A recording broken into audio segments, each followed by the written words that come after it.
నమస్కారం సార్. నమస్తే. సార్ కేసీఆర్ గారిని ఈ కాళేశ్వరంకి సంబంధించిన కుంభకోణంలో అరెస్ట్ అయ్యే అవకాశాలున్నాయని చెప్పేసి బలంగా వినిపిస్తుంది సార్.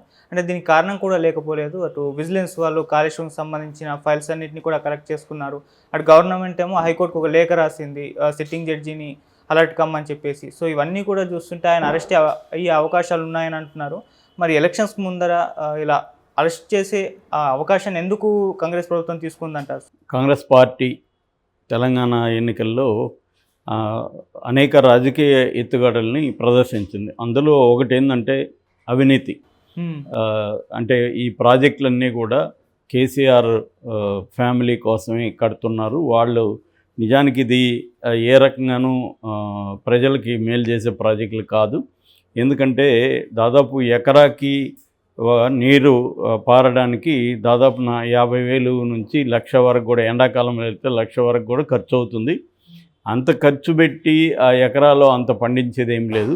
సో ఇది వేస్ట్ ప్రాజెక్ట్ అనేది చాలామంది ఇంజనీర్స్ కానీ, ఆకునూరి మురళి లాంటి వాళ్ళు కానీ, రేవంత్ రెడ్డి వీళ్ళు ఎప్పటి నుంచో చెబుతున్నారు. ఇది ఎందుకు చేస్తున్నారంటే కేవలం దీంట్లో పెద్ద ఎత్తున డబ్బులు వస్తాయి కాబట్టి, వేల కోట్లు సంపాదించుకోవచ్చు కాబట్టి చేశారనేది వాళ్ళు ఎప్పటి నుంచో విమర్శ. సో మేము వస్తే దీని మీద అంతా కూడా మేము కమిటీలు వేస్తాము, దీన్ని అంతుదేలుస్తాము అనేది వాళ్ళు చెప్పారు. దానికి తగినట్టే రేవంత్ రెడ్డి అధికారంలోకి రాగానే గత ప్రభుత్వంలో ఏమేమి అవినీతి కావచ్చు, అవకతవకలు జరిగాయో వాటి మీద ఫోకస్ పెట్టారు. అది వాళ్ళే ముందు గ్రహించి వాళ్ళు కూడా చాలామంది మంత్రులు తమ శాఖల్లోంచి ఫైల్స్ కూడా 1-2 డేస్లోనే తీసేసారని కూడా అంటున్నారు.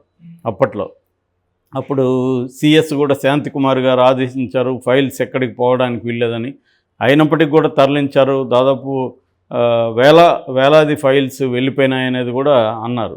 దాదాపు 11,000 ఫైల్స్ మిస్ అయినట్టు కూడా వార్తలు వచ్చాయి. సో ఈ కాంటెక్స్ట్లో ఇప్పుడు ప్రధానంగా రేవంత్ రెడ్డి కాళేశ్వరం మీద ఫోకస్ చేసినట్టుగా అర్థమవుతుంది. ఎందుకంటే కాళేశ్వరంలోనే పెద్ద ఎత్తున అవినీతి జరిగిందనేది కాంగ్రెస్ ఎప్పటి నుంచో ఆరోపిస్తుంది. ఆ దిశగా వెళ్తుంది.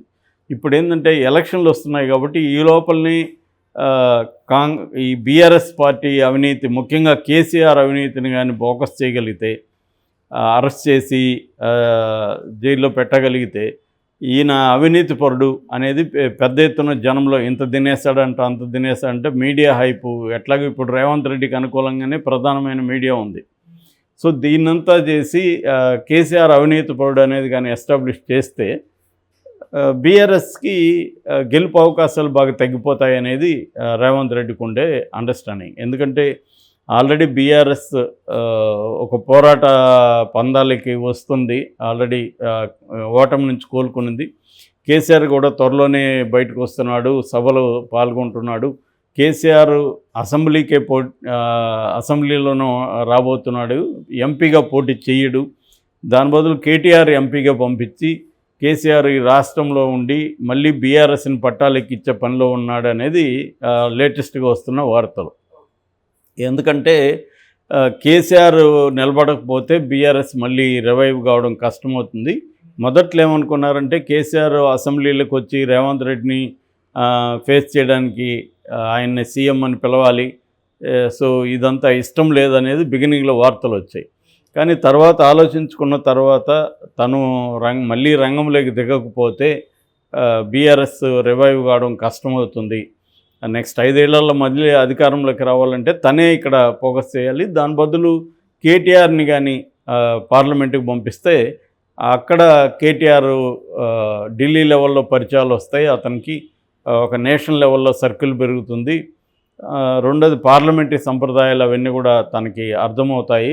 ఆ రకంగా రేపొద్దున బీఆర్ఎస్ని ఇతర రాష్ట్రాల్లోకి తీసుకెళ్లాలన్నా కూడా కేటీఆర్కి అనుభవం పనికొస్తుంది. అందువల్ల కేటీఆర్ని నేషనల్ లెవెల్లో పంపిద్దామనేది కేసీఆర్ ప్లాన్గా చెబుతున్నారు.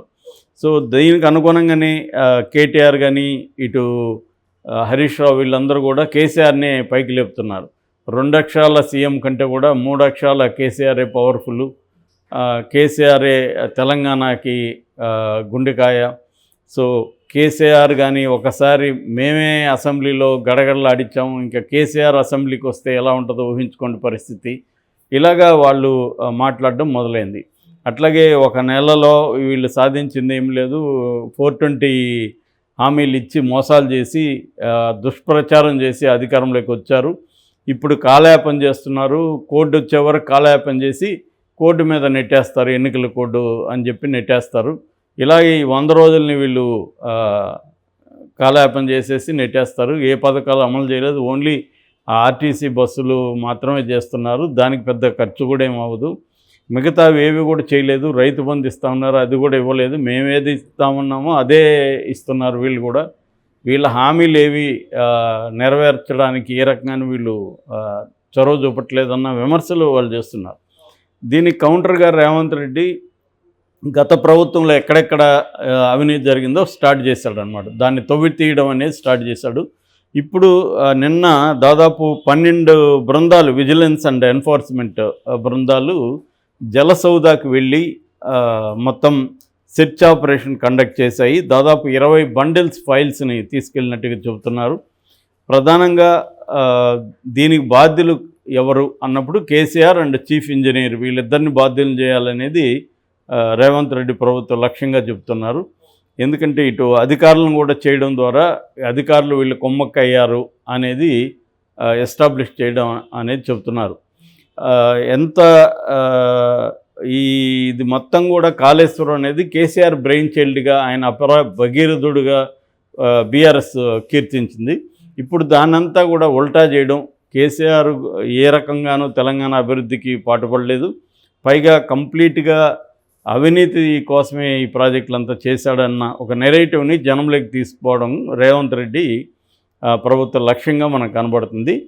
తర్వాత దీనికి సంబంధించి హైకోర్టుకు కూడా ప్రభుత్వం లేఖ రాసింది. ఆ లేఖలో మాకు ఒక సిట్టింగ్ జడ్జిని కేటాయించండి దీనికి సంబంధించిన విచారణ కోసం అనేది చెబుతున్నారు. ఆ సిట్టింగ్ జడ్జితో కూడా చాలా వేగంగా దీని మీద ఎంక్వైరీ కండక్ట్ చేయాలని రేవంత్ రెడ్డి అనుకుంటున్నాడు. అందుకని ఆయనకి కూడా ఫైల్స్ కానీ ఇతర డాక్యుమెంట్స్ అన్నీ కూడా అందుబాటులో ఉంచితే త్వరగా ఆ కమిటీ, ఆయన ఆధ్వర్యంలో కమిటీ ఒకదాన్ని ఫామ్ చేసి ఆ కమిటీ నిర్ణయాలకు అనుగుణంగా కేసీఆర్ మీద కేసులు పెట్టి జైలుకు పంపించాలనేది రేవంత్ రెడ్డి ప్లాన్గా మనకు అర్థమవుతుంది. అట్లీస్ట్ అరెస్ట్ వాతావరణం తీసుకొస్తే చాలు, కేసీఆర్కి లేకపోతే బీఆర్ఎస్కి యాంటీగా పీపుల్ పెద్ద ఎత్తున ఇదవుతారు అనేది రేవంత్ రెడ్డి ప్లాన్గా కనబడుతుంది. దీనికి సంబంధించి ఇప్పుడు ప్రగతి భవన్గా ఇంతకుముందు పిలుస్తూ ఉన్నారు, అది ఇప్పుడు ప్రజాభవన్ అయింది. దాని కన్స్ట్రక్షన్లో ఏమేమి ఖర్చులు పెట్టారనేది కూడా బయటికి తీశారు. ఫర్ ఎగ్జాంపుల్ 2 కోట్లు పెట్టి బ్యాడ్మింటన్ కోర్టు కట్టారు. సో అక్కడ ఎవరు బ్యాడ్మింటన్ ఆడడానికి 2 కోట్లు ఖర్చు, ప్రజాధనం ఎందుకు పెట్టారనేది ఒక ప్రశ్న. దాని నిర్వహణకు మళ్ళీ 2.5 crores, 2.5 కోట్లు దాని నిర్వహణకు. అంటే ఒక బ్యాడ్మింటన్కే 4.5 కోట్లు ఖర్చు పెట్టారు. అట్లాగే ఒక కుక్కల షెడ్ అక్కడ వేస్తే దానికి 12 లక్షలు కుక్కల షెడ్కి ఖర్చు పెట్టారు. తర్వాత ఫర్నిచర్ని 25 కోట్లు ఖర్చు పెట్టి ఇటలీ నుంచి తెప్పించేశారు. ఇది ఒక రాజభవనంలాగా తీర్చిదిద్దారు తప్ప ఇది ఒక ప్రజాభవనంలాగా లేదు అనేది రేవంత్ రెడ్డి గతంలో కూడా విమర్శించారు. ఇప్పుడు ఈ సంఖ్యలు తీస్తున్నారు, ఫిగర్స్ తీస్తున్నారు దేనికి. మొత్తంగా 50 కోట్లు అనుకొని మొదలుపెట్టిన ప్రగతి భవన్ 200 కోట్లు ఖర్చు అయింది.